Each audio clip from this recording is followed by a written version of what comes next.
ഏതൊരു യുവാക്കളുടെയും മനസ്സിൽ അല്ലെങ്കിൽ ഏതൊരു യുവാക്കളുടെയും നാവിൽ ആദ്യമായി തന്നെ കടന്നു വരുന്ന രാഷ്ട്രീയ നേതാവിൻ്റെ പേരാണ് ഷാഫി പറമ്പിൽ. ആ ഷാഫി പറമ്പിൽ എന്ന കേരള രാഷ്ട്രീയത്തിലെ യുവത്വത്തിൻ്റെ പ്രസരിപ്പ് കൂടുതൽ ഉന്നതങ്ങൾ കീഴടക്കുകയാണ്. ഇന്ന് അദ്ദേഹം പുതുതായി ഒരു ചുമതല ഏറ്റെടുത്തിരിക്കുകയാണ്. കേരളത്തിലെ കോൺഗ്രസിൻ്റെ വർക്കിംഗ് പ്രസിഡന്റ് എന്ന ഏറ്റവും ശക്തമായ ഒരിടം. നമുക്കറിയാം, പാലക്കാട് ജില്ലയിലെ പട്ടാമ്പി താലൂക്കിലെ ഓങ്ങല്ലൂർ വില്ലേജിൽ ഷാനവാസ് മൈമുന ദമ്പതികളുടെ മകനായി 1983 ഫെബ്രുവരി 12 ഷാഫി ജനിച്ചത്. പട്ടാമ്പി ഗവൺമെന്റ് കോളേജിൽ നിന്ന് ബിരുദ പഠനവും പിന്നീട് MBA പഠനവും പൂർത്തിയാക്കി. പട്ടാമ്പി ഗവൺമെന്റ് കോളേജിൽ പഠിക്കുമ്പോൾ KSUവിന്റെ യൂണിറ്റ് കമ്മിറ്റി അംഗമായതോടെയാണ് ഷാഫിയുടെ രാഷ്ട്രീയ ജീവിതം തുടങ്ങുന്നത്. 2003-2004 കാലഘട്ടത്തിൽ കൊമേഴ്സ് അസോസിയേഷന്റെ സെക്രട്ടറിയായി തുടങ്ങിയ അദ്ദേഹം കോളേജ് യൂണിയനിൽ 2005 KSUവിന്റെ പാലക്കാട് ജില്ലാ ജനറൽ സെക്രട്ടറി, പിന്നീട് 2007 KSUവിന്റെ പാലക്കാട് ജില്ലാ പ്രസിഡന്റ്, പിന്നീട് 2009 KSUവിന്റെ സംസ്ഥാന ജനറൽ സെക്രട്ടറി, പിന്നീട് 2011 മുതൽ 2016 വരെ KSUവിന്റെ സംസ്ഥാന അധ്യക്ഷൻ. ആ സമയത്താണ് അദ്ദേഹം നിയമസഭാ അംഗമായി വരുന്നത്.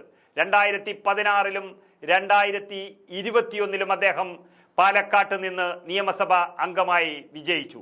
2024 ലോക്സഭാ തെരഞ്ഞെടുപ്പ് വരുമ്പോൾ അദ്ദേഹത്തിന് വടകരയിലേക്ക് പോകേണ്ടി വന്നു. യൂത്ത് കോൺഗ്രസിന്റെ സംസ്ഥാന അധ്യക്ഷ പദവിയും അലങ്കരിച്ച ഷാഫി പറമ്പിൽ കേരളത്തിൽ അറിയപ്പെടുന്ന യുവജന നേതാവാണ്. ഏറ്റവും ആദ്യത്തെ യുവജന നേതാവാണ്. അദ്ദേഹത്തിന്റെ കഴിവും പ്രാപ്തിയും തന്നെയാണ് ഇപ്പോൾ കേരള പ്രദേശ് കോൺഗ്രസ് കമ്മിറ്റിയെ പോലെയുള്ള ഒരു വലിയ കമ്മിറ്റിയുടെ വർക്കിംഗ് പ്രസിഡന്റ് എന്ന സ്ഥാനത്തേക്ക് അദ്ദേഹത്തെ എത്തിച്ചത്. ഏറ്റെടുത്ത കാര്യങ്ങളെല്ലാം തന്നെ വളരെ ഭംഗിയായി നിർവഹിക്കുന്ന യൂത്ത് കോൺഗ്രസ് അധ്യക്ഷനായിരുന്നു അദ്ദേഹം. എത്തിപ്പെട്ട ഇടങ്ങളിലെല്ലാം ജനങ്ങളുടെ ഹൃദയം കവർന്ന ഒരു നേതാവായിരുന്നു ഷാഫി പറമ്പിൽ. പാലക്കാട് മണ്ഡലത്തിൽ ഇത്രയും തീഷ്ണമായ പോരാട്ടം നടക്കുമ്പോഴും ജാതിമത രാഷ്ട്രീയ ഭേദമന്യേ എല്ലാവരുടെയും സഹായത്തോടെ ഇത്രയും നന്നായി വിജയിച്ചു വരാൻ കഴിഞ്ഞ ഒരു നേതാവുണ്ടെങ്കിൽ അത് ഷാഫി പറമ്പിൽ തന്നെയാണ്.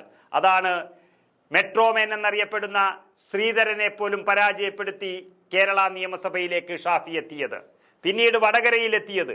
വടകരയിൽ മുരളീധരൻ ജയിച്ച 84,000 വോട്ടിനേക്കാളും മറികടന്ന് വടകരയിൽ തന്നെ ഏറ്റവും പ്രസക്തിയുള്ള മട്ടന്നൂരിലെ MLA ആയിരുന്ന ശൈലജ ടീച്ചറെ, കേരളത്തിന്റെ മുൻ ആരോഗ്യമന്ത്രിയെ 1,16,000-ലധികം വോട്ടുകൾക്ക് തോൽപ്പിച്ച് ലോകസഭയിലേക്ക് എത്താനും ഷാഫി പറമ്പിലിന് കഴിഞ്ഞിട്ടുണ്ടെങ്കിൽ ഓരോ ദിവസം തോറും ഓരോ നിമിഷം തോറും കേരള രാഷ്ട്രീയത്തിൽ ജനങ്ങളുടെ മുത്തായി മാറുന്നു ഷാഫി പറമ്പിൽ എന്നുള്ളതിൻ്റെ തെളിവ് തന്നെയായിരുന്നു. അതിൻ്റെ ഏറ്റവും വലിയ ഒരു അംഗീകാരമാണ് ഇപ്പോൾ ലഭിച്ചിരിക്കുന്ന കേരളത്തിലെ കോൺഗ്രസിൻ്റെ വർക്കിംഗ് പ്രസിഡന്റ് എന്ന സ്ഥാനം.